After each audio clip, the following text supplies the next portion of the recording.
میرے عزیز دوست اور رشتہ دار والدین میرے وہ مخالف تھے۔ پرانے وقتوں کی بات ہے، تب عزت اور ذلت کا بہت ہی کردار ہوا کرتا تھا، مگر اب تو معمول بنتا جا رہا تھا۔ تب ایسی حرکتوں سے بزرگوں کی ناک کٹ جاتی تھی۔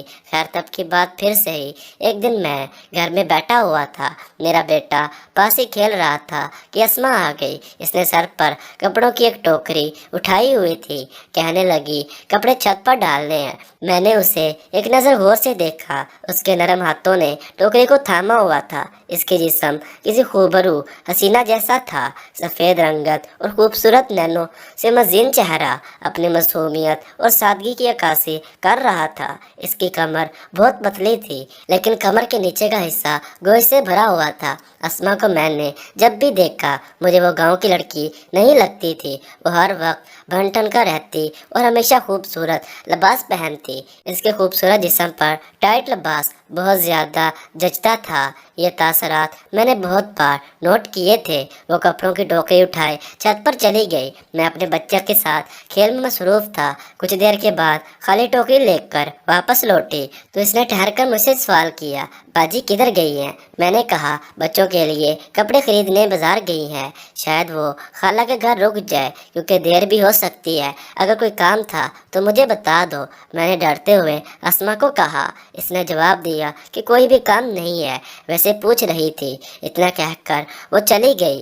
میں جاتے ہوئے اس کے جھلکتے بدن کو گھور رہا تھا اور سوچنے لگا کہ اس کا کوئی چکر بھی ہے کسی لڑکے کے ساتھ۔ میں اس کھوج میں چند دن اس پر غور کرتا رہا، پھر مجھے یقین ہو گیا کہ اس کا کسی کوئی معاشقہ نہیں ہے، لیکن میں تو عمر میں اس سے بہت بڑا ہوں، وہ میری طرف مائل نہیں ہو سکتی۔ یہ سوچ ہر وقت میرے دماغ میں چلتی رہتی۔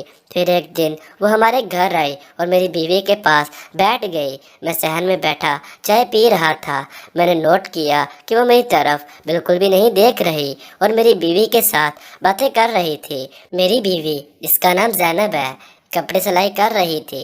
اس نے اپنے سامنے مشین رکھی تھی، وہ فرش پر بیٹھی تھی۔ اسما نے اپنے دوپٹے کا پلو سنوارتے ہوئے ایک نظر مجھ پر ڈالی اور اپنی باتوں میں مصروف ہو گئی۔ میں نے چائے ختم کی تو ان کے قریب آ کر بیٹھ گیا اور زینب کے ساتھ خوش گپیاں کرنے لگا۔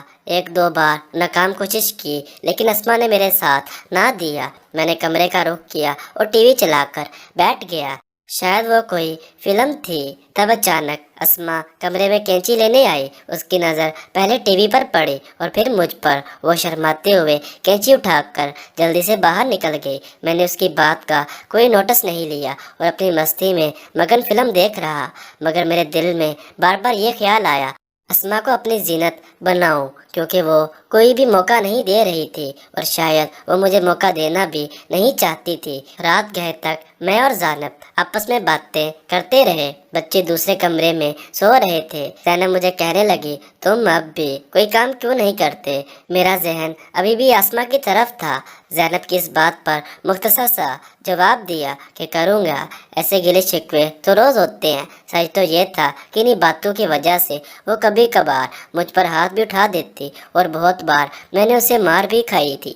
وقتی طور پر مجھے بھی رانج ہوتا اور سوچتا کہ سب کچھ چھوڑ چھاڑ کر چلا جاؤں، لیکن میں نے اسے محبت کے طور پر قبول کیا تھا۔ میں نے اسے بہت جھوٹ سنائے تھے، آسمان سے تارے توڑ کر لانے والی باتیں میری ہی ایجاد تھی، لیکن کوئی بھی عاشق عاشقی کے بعد اپنی محبوبہ کو خوش نہیں رکھ پاتا۔ دعوے سب مرد ہی کرتے ہیں، لیکن وہ تمام دعوے شادی سے پہلے تک ہوتے ہیں۔ میں نے ٹی وی کا چینل بدل دیا کہ شاید بات بدل جائے، لیکن زینب نے ناراضگی سے منہ موڑ لیا اور اپنی پیٹھ میری طرف کر لی۔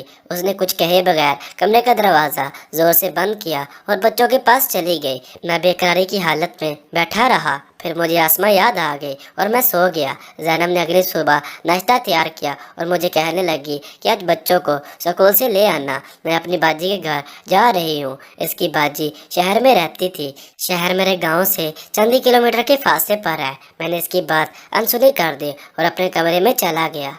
ایک دن اسما نے میری طرف دیکھا، میں اس کا ہاتھ تھام لیا اور باہوں میں بھر کر پیار کرنے لگا۔